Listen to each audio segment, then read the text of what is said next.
Rome in the year 1000 was a dying village. Stand in the Roman Forum today, and you're surrounded by millions of tourists, camera flashes, and the roar of traffic circling the Colosseum. The ruins here are protected, fenced off, treated as sacred remnants of the ancient world. But if you stood in this exact spot 1000 years ago, in the year 1000 AD, you wouldn't see tourists. You wouldn't see preservation efforts or marble columns standing proud as monuments to the past. You'd see cows grazing between collapsed temples. You'd see medieval peasants digging through rubble for building stone. You'd see a village, not a city, scattered across the bones of the greatest empire the world had ever known. The Rome of the year 1000 wasn't the Rome of Caesar or Constantine. It wasn't even close. It was a dying settlement of perhaps 30,000 people, huddled in the ruins of a city built for over 1 million. This is the story of how the center of the world became a forgotten backwater, and what life was actually like in the medieval village that squatted in the shadow of imperial greatness. The collapse WHAT happened to Rome. To understand Rome in the year 1000, you first need to understand what Rome had been and what it had lost. At its height in the 2nd century AD, Rome was home to approximately 1 million people. It was the largest city in the Western world, possibly the largest city on Earth. Massive aqueducts brought fresh water from miles away. The city sprawled across all 7 hills and beyond. Public baths, theaters, markets, temples, forums. Rome was the definition of urban civilization. By the year 1000 AD, the population had collapsed to somewhere between 20 and 35,000 people. That's a decline of roughly 97%. Entire neighborhoods that once housed hundreds of thousands were now empty fields. The aqueducts had been cut during the Gothic sieges of the 6th century and never fully repaired. Most of the population had died, fled, or simply disappeared across 7 centuries of invasions, plagues, famines, and economic collapse. The Western Roman Empire had officially fallen in 476 AD. By the year 1000, that was more than 500 years in the past, further back for medieval Romans than the American Revolution is for us today. The empire was ancient history. What remained was a medieval village living inside the corpse of a dead civilization, where people actually lived. Medieval Rome didn't occupy the same space as ancient Rome. The population had retreated to specific areas, abandoning most of the ancient city entirely. The majority of inhabitants lived in the Campus Martius, the old field of Mars, which lay in the bend of the Tiber River. This area, northwest of the ancient center, had better access to the river for water and was closer to the Vatican, which had become the real center of power. Streets were narrow, winding, and muddy. Buildings were constructed from Roman brick scavenged from abandoned structures. There was no city planning, no grid system, just organic medieval growth. The Forum Romanum, once the political and commercial heart of the empire, was largely abandoned. It was known in medieval times as the Campo Vicino, the cow field. Literally, cattle grazed among the ruins of the Temple of Saturn and the Arch of Septimius Severus. The ground level had risen by several meters due to centuries of flooding, debris, and collapse, burying many ancient structures up to their columns. The Palatine Hill, where emperors had built their palaces, was now dominated by fortified towers belonging to rival noble families. These families, the Crescenti, the Tusculani, the Counts of Tusculum, had turned ancient imperial residences into medieval fortresses. The architecture of power had changed. Where emperors once commanded legions, local warlords now commanded small bands of armed retainers from crumbling stone towers. The Colosseum still stood, but it wasn't a monument. It was a fortress, controlled by the Frangipane family, who had fortified it and used it as a private stronghold. Parts of it had already collapsed in earthquakes. The rest served as a quarry. Stones were taken to build churches and homes. The Aurelian walls, built in the 3rd century AD to protect Rome, still encircled the city, but they enclosed far more space than the population needed. Huge sections within the walls were farmland, vineyards, and ruins. Rome in 1000 AD was a city too small for its skin. Architecture and daily infrastructure. The Rome of 1000 AD was built from the Rome of 100 AD. Almost every medieval structure incorporated ancient Roman materials. Columns from pagan temples became supports for Christian churches. Marble from imperial forums was burned in lime kilns to make mortar. Bronze statues were melted down. The past was not preserved, it was recycled. Churches were the only new construction of any significance. The papal authorities and wealthy families funded church building, often directly on top of or inside ancient structures. The Church of Santa Maria in Cosmedin, for example, was built into the remains of the ancient grain distribution center. San Clemente was layered directly over a 4th century church, which itself sat atop a 1st century Roman house and a temple of Mithras. Rome was a city of layers, the medieval present built on the ancient past. Housing for ordinary people was crude. Most lived in small, multi-story buildings made of reused Roman brick and timber. Roofs were terracotta tile, often salvaged. Floors were packed earth, or, for wealthier families, old Roman stone. There was no running water. The aqueducts that once supplied 11 public bath complexes and over 1,000 public fountains were broken. A few springs and wells provided water, but most people drew it directly from the Tiber, the same river used for sewage. Sanitation was medieval, which is to say, almost non-existent. The ancient Cloaca Maxima, Rome's great sewer system, still functioned in parts, but most neighborhoods had no waste management. Human and animal waste was thrown into the streets or dumped into the river. Disease was rampant. The ruins themselves were dangerous. Collapsing walls, unstable structures, and bandit hideouts made large sections of the city unsafe. After dark, lighting was minimal. No street lamps, no public illumination. After sunset, Rome belonged to darkness, population, and social structure.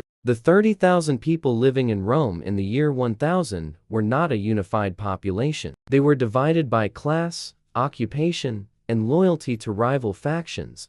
At the top were the Roman nobility families like the Crescenti and the Tusculani, who controlled fortified towers, owned land, and wielded military power. These families fought each other constantly for control of the papacy and the city itself. Political violence was routine. Assassinations, kidnappings, and small-scale battles between noble factions defined Roman politics in this period. The Pope was theoretically the ruler of Rome, but in practice, papal authority was weak and contested. The period from roughly 904 to 964 D is known to historians as the Saeculum Obscurum, or the Pornocracy, an era when the papacy was controlled by powerful Roman noblewomen and their families, and popes were installed and deposed based on aristocratic intrigue rather than religious authority. By the year 1000, this period had ended, but the papacy remained entangled in local power struggles.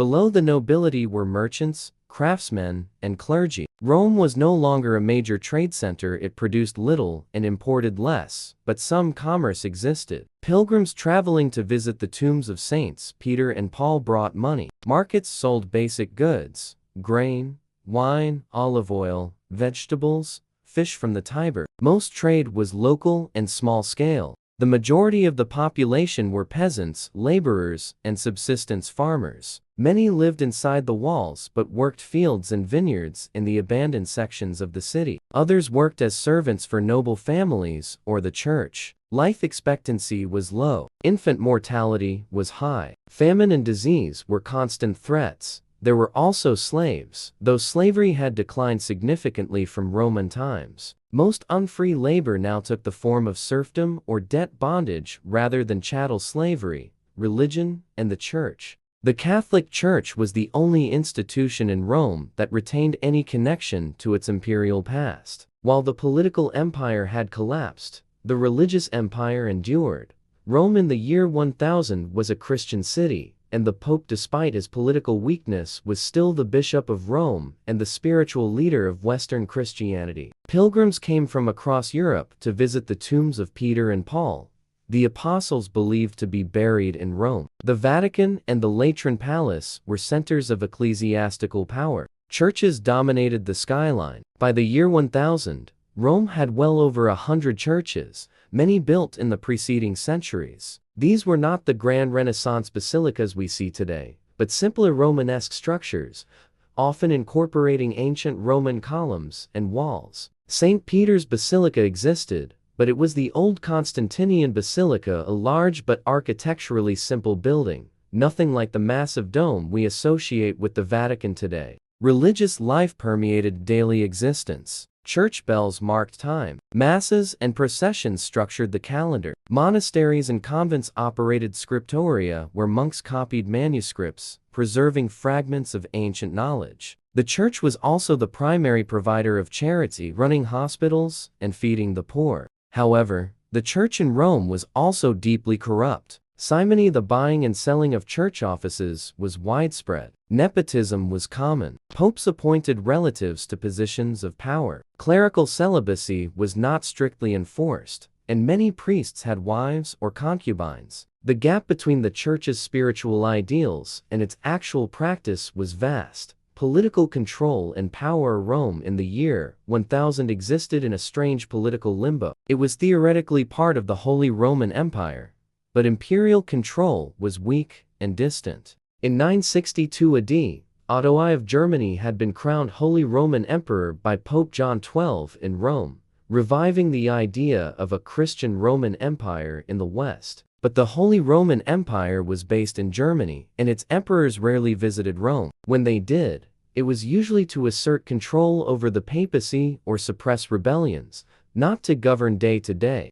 Real power in Rome belonged to local noble families who controlled fortified towers scattered throughout the city. These families formed shifting alliances, fought private wars, and dominated the election of popes. The position of pope itself was often determined by violence or bribery rather than spiritual qualifications. One of the most powerful families around the year 1000 was the Crescenti family. In 998 AD, John Crescentius II had seized control of Rome and installed an antipope, John XV, in opposition to the German-backed Pope Gregory V. In response, Emperor Otto III marched on Rome in 998, besieged the city, captured Crescentius, and had him beheaded. His body was hanged from the battlements of Castel Sant'Angelo as a warning. This was the reality of Roman politics in the year 1000, brutal, localized, and dominated by whoever controlled the most armed men and the strongest towers, economy, and trade. The economy of medieval Rome was a shadow of its imperial past. Ancient Rome had been the center of a vast trade network spanning 3 continents. Medieval Rome was a backwater. Agriculture was the foundation of the economy. Fields, vineyards, and olive groves occupied the empty spaces within the Aurelian walls. Farming was subsistence level. People grew what they needed to survive. Wheat, barley, vegetables, grapes for wine, and olives for oil were the primary crops. The Tiber River remained important for transport. Boats brought grain and supplies upriver from the port of Ostia, though Ostia itself was largely abandoned due to malaria and silting. Some fish were caught in the Tiber, though the river was polluted. Craft production existed but was limited. Blacksmiths, carpenters, stonemasons, and other artisans worked primarily to serve local needs. There was no large-scale manufacturing, no export industry. Rome produced little that the outside world wanted. The only significant economic activity was pilgrimage. Thousands of pilgrims visited Rome each year to see Christian holy sites. They needed food, lodging, and religious souvenirs. Innkeepers, guides, and vendors catered to this traffic. Pilgrimage was essentially medieval tourism, and it was one of the few sources of outside money flowing into the city. Daily life in the year 1000. What was it actually like to live in Rome in the year 1000? Most people woke at dawn. There were no clocks, no schedules beyond the rhythm of the sun and church bells. Breakfast, if eaten at all, was bread and perhaps some diluted wine or water. The main meal of the day was eaten in the late morning or early afternoon.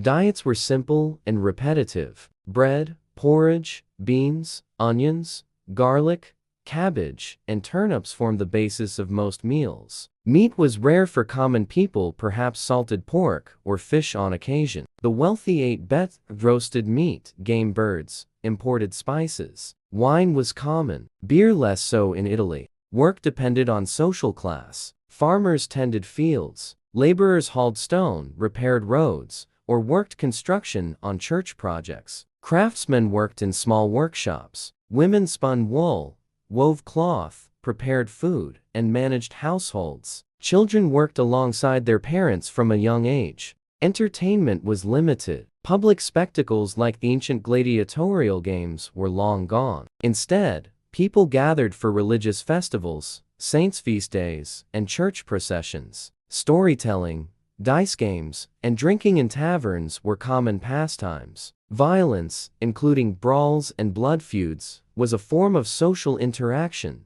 Literacy was rare. Most people could not read or write. Knowledge was oral, passed down through families and communities. The clergy were the educated class, and they guarded that knowledge closely. Life was short and hard. Injury, illness, and violence were constant risks. There were no hospitals in the modern sense, no antibiotics, no anesthesia. Childbirth was dangerous for both mother and child. Many children died before age 5. If you survived to adulthood, you might live to 50, but few did. Defense and warfare. Rome had once commanded legions that conquered the known world. By the year 1000, it couldn't defend itself. The Aurelian walls still stood, but they were poorly maintained and too long for the small population to defend effectively. Noble families controlled their own fortified towers, which served as private fortresses. These towers were the real defensive structures, tall, narrow stone buildings where families could retreat during attacks.